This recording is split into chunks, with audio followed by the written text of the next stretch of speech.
এখন আর মাত্র কয়েকদিনের তো অপেক্ষা। পুজো পুজো রব, চারিদিকে পুজো পুজো গন্ধ। কিন্তু গত 15 বছরের যেই পুজোর দৃশ্য ছিল, সেই দৃশ্য কি এবার বদলে যাচ্ছে গোটা বাংলায়? নতুন মুখ্যমন্ত্রীর আমলে, নতুন সরকারের আমলে পুজোর রূপ কিভাবে ধরা পড়ছে, সব মিলিয়ে সেটা জানার চেষ্টা করব। মৃৎশিল্পীদের বরাত এবার কীরকম, ব্যবসা তাদের কেমন চলছে?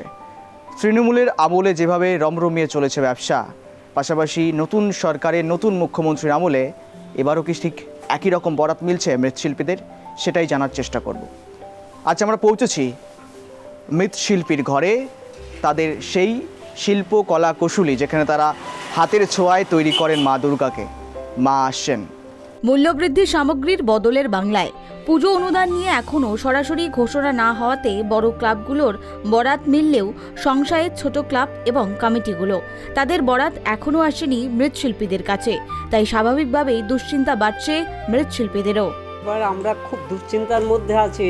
পুজোকে কেন্দ্র করে আমাদের জীবন জীবিকাটা নির্ভর করে তো এর উপরেই। তো আমরা এত দুশ্চিন্তার মধ্যে আমরা আছি, শুধু আমি না, প্রত্যেকটা মৃৎশিল্পী দুশ্চিন্তায় আছে। এর মূল কারণটা হচ্ছে আমাদের যে উপকরণ যেগুলো আর কি, কারি, সুতলি, মাটি, বাঁশ, খড়, এত বেশি হারে মূল্যবৃদ্ধি ঘটেছে যে আমাদের মানে দুশ্চিন্তার আর শেষ নাই। যে সুতলি কিনতাম আমরা গত বছরও 100 টাকা কিলো, সেই সুতলি এবার 250 টাকা কিলো কিনছি। বিগত গভর্নমেন্ট 1 বছর আগেই ঢোল পিটায় রাখতো, কিন্তু এ সরকার এখনও নিশ্চুপ হয়ে আছে।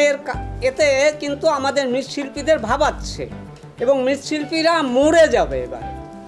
কারণ ক্লাবগুলো কিন্তু ইতিমধ্যে সব অর্ডারপত্র সব জায়গায় যোগাযোগ করে অর্ডারপত্র দিয়ে ফেলছে, কিন্তু বাজেট একেবারে কমের মধ্যে।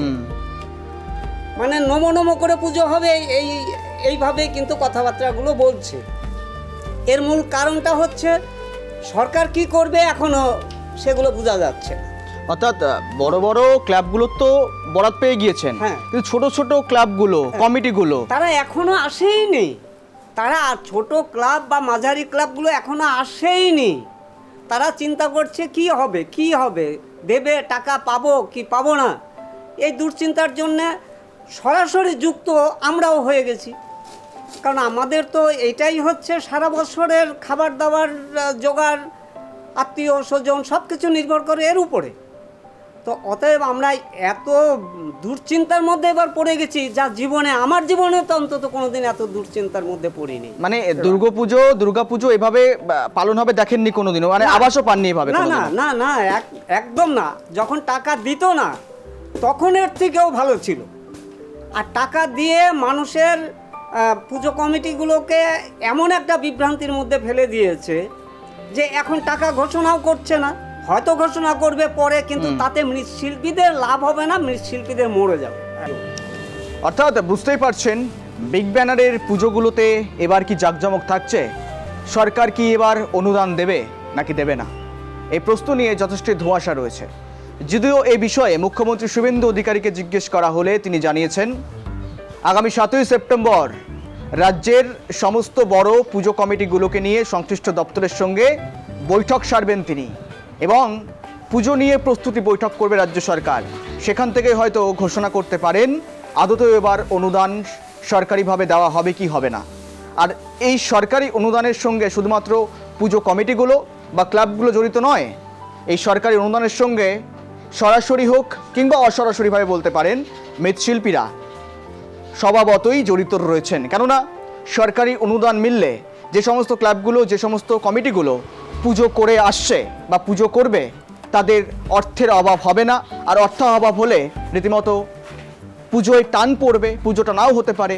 সে নিয়েই দ্বন্দ্ব রয়েছে এই মুহূর্তে অনেক পুজো কমিটি ক্লাবগুলির, এবং অনুদান মিলবে কি মিলবে না তা নিয়েই যথেষ্ট ধোঁয়াশা। আর সে বিষয় নিয়েই আমরা আরও কথা বলবো, যেখানে যেমনটা বললাম আগামী সোমবার একটা বৈঠক হওয়ার কথা রয়েছে। 2018-তে রাজ্যে প্রথম দুর্গাপুজোর অনুদান দেওয়া শুরু করেন তৎকালীন মমতা বন্দ্যোপাধ্যায় সরকার। শুরুতে অঙ্কটা ছিল ক্লাব বা সংগঠন পিছু 10,000 টাকা। সেই অঙ্কটা ক্রমেই বাড়তে থাকে। 2023-এ ছিল 70,000 টাকা, 2024-এ 85,000 এবং 2025 অর্থাৎ বিধানসভা নির্বাচনের আগের বছর কার্যত কল্পতরু হয়ে যায় তৃণমূল সরকার।